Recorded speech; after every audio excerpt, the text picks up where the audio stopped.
Olá, este é o programa Segurança Pública em Debate, realizado pelo Sindicato dos Delegados de Polícia do Estado de São Paulo, em conjunto com a ACESP, a Associação dos Canais Comunitários do Estado de São Paulo. De hoje em diante, você terá um programa mais ágil, de meia hora e um convidado em vez de 3. Isso vai nos permitir ir direto ao assunto, ao tema da semana. Tema, aliás, que hoje será o sucateamento da Polícia Judiciária Paulista. Para falar sobre este assunto, nós temos a honra de receber aqui hoje o presidente do Sindicato dos Peritos Criminais do Estado de São Paulo, Dr. Eduardo Becker. E também contamos com a participação sempre especial da presidente do Sindipesp, a doutora Raquel Kobashi Galinatti, para quem agora eu passo a palavra. Doutora. É uma grande satisfação recebê-lo aqui, nobre Eduardo Becker, presidente do Sindicato dos Peritos do Estado de São Paulo. Adriano Moneta, uma satisfação sempre falar e debater aqui assuntos de tamanha relevância e importância. Sabemos que a Polícia Civil do Estado de São Paulo está passando por um processo de desmonte e sucateamento. Nós aqui representamos o Sindicato dos Delegados de Polícia do Estado de São Paulo e é muito importante colocarmos para a população que esse processo de desmonte, que a sociedade é a vítima primária, passa por todos os setores da Polícia Judiciária. E vamos escutar o Eduardo Becker, o presidente do Sindicato dos Peritos, e vamos ver que os problemas são comuns. Esse processo doloso imposto pelo governo a uma instituição de Estado é geral e passa e afeta todos os servidores que integram a Polícia Civil, a Polícia Judiciária Paulistana. Dr. Becker, o que nós temos hoje na polícia, aquela que compreende os peritos criminais e todas as outras carreiras afins, em termos de sucateamento? Qual é o raio-x hoje da instituição? Inicialmente eu queria agradecer o convite feito pela doutora Raquel, pelo Adriano, que é com grande satisfação que vem aqui para estar presente no programa do Sindipesp. Principalmente para estar mostrando a união entre as entidades de classe, que demonstram que a preocupação com a população, independente da sua carreira, da sua instituição a qual representa. Hoje, Adriano, a questão do sucateamento da polícia científica, ela tem diversos aspectos. Todos eles já citados pelo Tribunal de Contas do Estado de São Paulo, em seu parecer, desde 2013, e vem sendo repetido a cada ano. Em 2014 teve a reiteração, em 2015 novamente. E quais são essas deficiências, esses sucateamentos apontados pelo Tribunal de Contas? Eles vão desde infraestrutura, ou seja, falta de prédio. Recentemente eu estive em Santos, há uns 15 dias atrás. Nós não temos uma unidade, nós estamos num espaço cedido pela Polícia Civil, no Palácio da Polícia. E qual que é a consequência disso? É a falta de recursos instalados em Santos. Então hoje, um exemplo disso é a questão do cromatógrafo gasoso, que é utilizado nos exames definitivos de entorpecente. Porque, apenas para lembrá-los, nós temos dois momentos de exames, né? O exame de constatação, para poder fazer a prisão em flagrante, correto, doutora Raquel? E o exame definitivo, depois que vai encaminhado para a Justiça. Sim. Hoje em Santos, nós só fazemos o de constatação. Todo exame definitivo tem que ser encaminhado para São Paulo. E por quê? Nós não temos um cromatógrafo gasoso instalado nessa unidade. Por quê? Porque não temos um espaço adequado. E só para deixar a população, deixar claro o que significa que morosidade na investigação.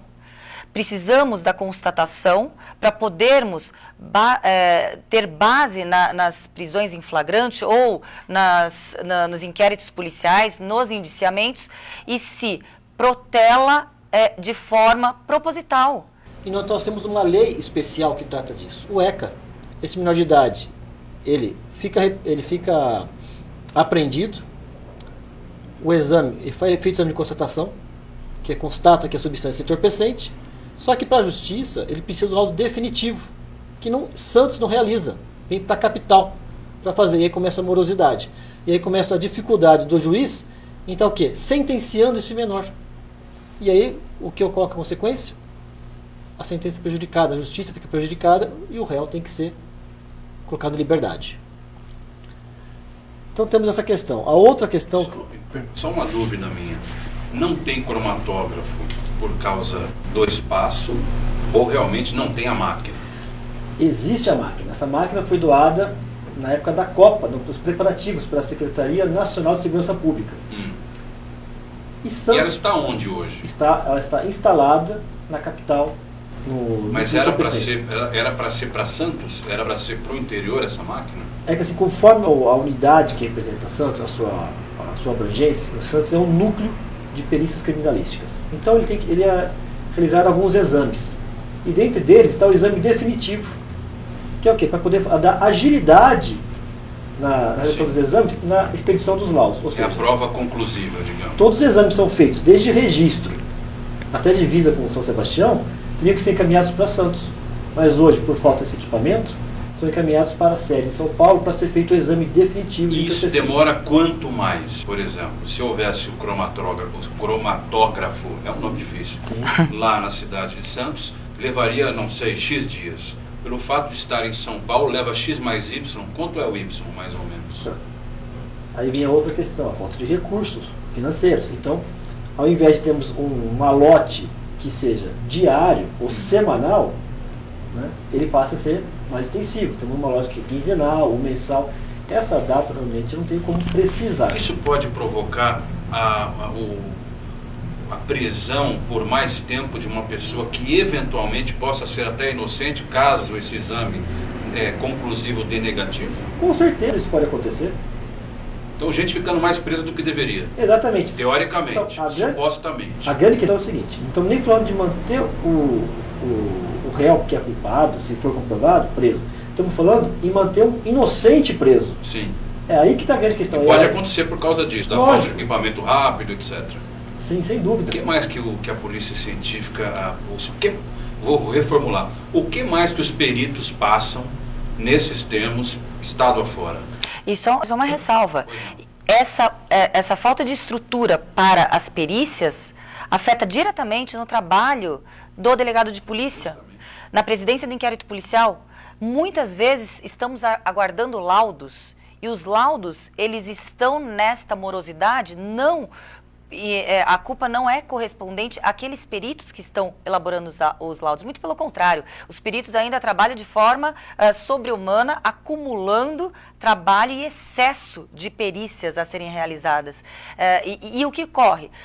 Todo esse processo de falta de estrutura, temos o aparato, mas não temos a implementação da estrutura. Por quê? Porque não existe uma vontade política em estruturar a polícia judiciária, no caso, as delegacias de polícia, contratação de policiais, de delegados, de escrivães, de peritos. O que ocorre desestrutura todo o sistema de persecução penal, porque é através da delegacia de polícia, através da polícia judiciária que se inicia uma persecução penal, que se faz a justiça prendendo ou não. Se for inocente, tem que ser provado. Se for culpado, deve ser encarcerado, deve ser indiciado. Então, essa falta de vontade política colocada numa instituição do Estado nunca poderia ocorrer. É uma obrigação do Estado. Você disse muito bem, doutora Raquel. A questão é a falta de interesse político. Porque a gente pode verificar facilmente pelas leis orçamentárias anual a redução do nosso orçamento. A Polícia Científica teve uma redução de 10% de 2017 para 2018 em seu orçamento. Isso vai prejudicar o quê? A construção de prédios. Hoje nós temos verbas apenas para a construção de 2 únicos prédios, que vão ser construídos este ano. E temos já 30% do nosso orçamento contingenciado. São exatamente 2,7 milhões de reais. Com essa verba, eu poderia estar fazendo a reforma do Instituto Médico Legal da equipe Sul. E hoje não vai ser feito. O que acontece? Vai causa precariedade no ambiente de trabalho, tornando o ambiente muito mais insalubre. E o que mais? A realização dos exames, as próprias perícias, as necropsias feitas ali. Mas isso é um dos ínfimos problemas que o governo impõe à polícia, Polícia Técnico-Científica. Por exemplo, o último concurso para a Polícia Civil, no caso abrange os peritos também, data-se de 2013. Peritos, desenhistas, médicos legistas... Exatamente. Os servidores são englobados, são os peritos criminais, os médicos legistas, os fotógrafos técnicos periciais, os desenhistas técnicos periciais e principalmente os oficiais administrativos. Sim, e desde 2013 não existe outro concurso e o pior, há uma morosidade na nomeação daqueles que foram aprovados. Ainda existem candidatos aprovados, no caso em 2013, e que sequer foram nomeados, correto? Correto, e o pior é que no dia 28 de fevereiro, no caderno suplemento às folhas 114 do Diário Oficial, foi publicado que todos os candidatos aprovados foram nomeados para os concursos que estavam em aberto desde 2013. Isso é uma tremenda mentira. É uma informação incorreta que está sendo divulgada. Manipulação de dados e de números. E digo mais, é pelo governo, é um diário oficial, é um dado estatístico, que é onde o governo se pauta para dar as informações. Eu tenho aqui comigo dados do defasômetro do Sindipesp, que abrange todas as carreiras da Polícia Científica também. Eu vou encerrar o primeiro bloco, que já está terminando. No segundo bloco eu volto com esses dados e a gente continua essa conversa. Programa Segurança Pública em Debate, primeiro bloco fica por aqui, segundo bloco já, não vai embora.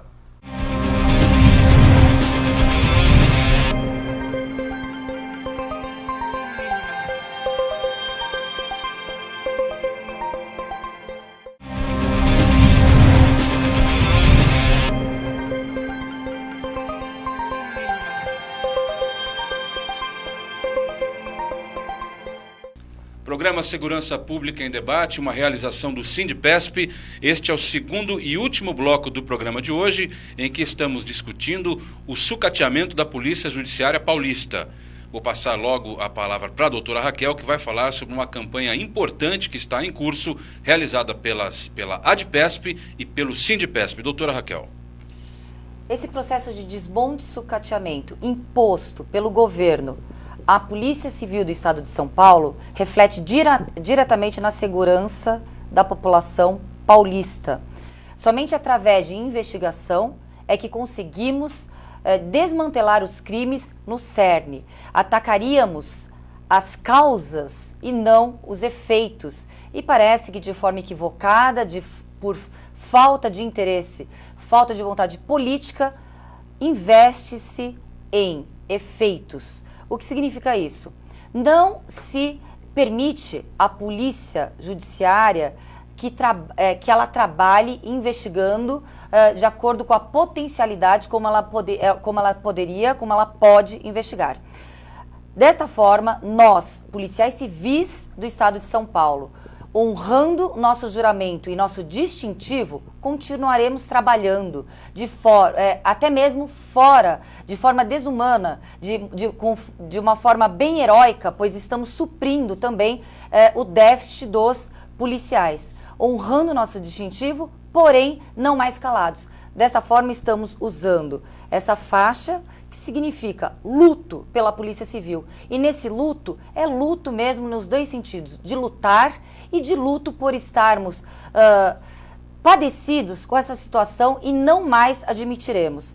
A Associação dos Delegados de Polícia do Estado de São Paulo, juntamente com o Sindicato de Polícia, dos Delegados de Polícia do Estado de São Paulo, nós idealizamos essa campanha e o Becker, representando o presidente do Sindicato dos Peritos do Estado de São Paulo, aderiu também. Então, Raquel, eu aderi sim à campanha como servidor público, perito criminal e presidente do Sindicato dos Peritos. E fiz campanha para que todos os servidores da Polícia Científica participem, porque isso aqui demonstra o que o governo não está fazendo pela população, que é investir em segurança pública. Afinal de contas, a prova pericial é a prova necessária para que o julgamento ocorra. Lembrando que sem a prova da pericial, não há julgamento, é nulo o processo. E, consequentemente, inocentes ficarão presos e criminosos serão soltos à rua. É por isso que eu faço parte dessa campanha e peço a todos que compartilhem a campanha. O senhor gravou um vídeo recentemente, agora está usando a faixa preta. Outros peritos também estão nessa campanha, também aderiram, também estão com faixa? Temos sim, vários peritos aderirem, não só peritos, desenhistas, fotógrafos, Adriano. Inclusive da região do núcleo de Marília, temos São José dos Campos, Campinas, tá? Inclusive já andei recebendo contatos do pessoal do mais oeste do estado, próximo à divisa com Mato Grosso. Ou seja, a união, ela está vindo de todo o estado, mostrando que isso aqui não é um simples ato de sindicato, como quis ser dada a notícia. Perfeito, tem que dar um desconto, Eduardo, né? Tem que dar um desconto. Né? Isso não é possível, né? Perfeito, e o Eduardo está mencionando isso, pois indagado, o governador do estado de São Paulo, indagado a respeito desse luto que estamos fazendo pela Polícia Civil do estado de São Paulo, imposto pelo governo atual do estado de São Paulo, o governador simplesmente respondeu que deve-se dar um desconto porque deve ser coisa de sindicato. Ora, eu respondo. Um governador que pretende, que almeja ser presidente da República, não trata e não escuta e não respeita o Estado democrático de direito, pois somos uma instituição de Estado e como servidores temos a obrigação também de informar o governador através de suas deficiências. Os sindicatos, quando a gente fala em serviço público, existe uma simbiose entre instituição e servidor público, porque o servidor representa o Estado. É verdade. Então ele fica difícil de separar. Então nós sindicatos, quando nós lutamos por melhorias, não estão pensando apenas no servidor, estão pensando na população que vai receber uma prestação de serviço de melhor qualidade. Hoje você tem um grande problema devido ao déficit de peritos, e que o qual nosso concurso aí teve mais de 1.200 aprovados, e até hoje pouco mais de 300 foram chamados, e existem mais de 400 vagas, existem 400 cargos vagos. Então, deixa eu aproveitar. Segura o raciocínio aí para eu botar os números aqui para o telespectador. Então, esses dados são do defasômetro do Sindipesp, atualizado dia 28 de fevereiro passado. Os dados são oriundos do Diário Oficial do Estado. Então, não adianta o governo falar que a gente está inventando, não adianta o governo falar que isso não existe, porque toda hora fala. Então, vamos lá.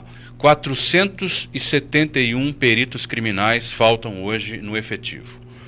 183 fotógrafos, 269 médicos legistas e 49 desenhistas. Eu não peguei os números das outras carreiras, peguei só dessas. Mesmo assim, já dá para ver que o negócio é grande, né? É grande, sim. E vou falar, você está computando os últimos falecimentos? Não. Que teve? Acho que não. E conheci curiosamente, assim, os dois colegas estavam em horário de folga. E faziam o quê? O que a família nos contava? Porque estavam fazendo laudo na sua hora de folga.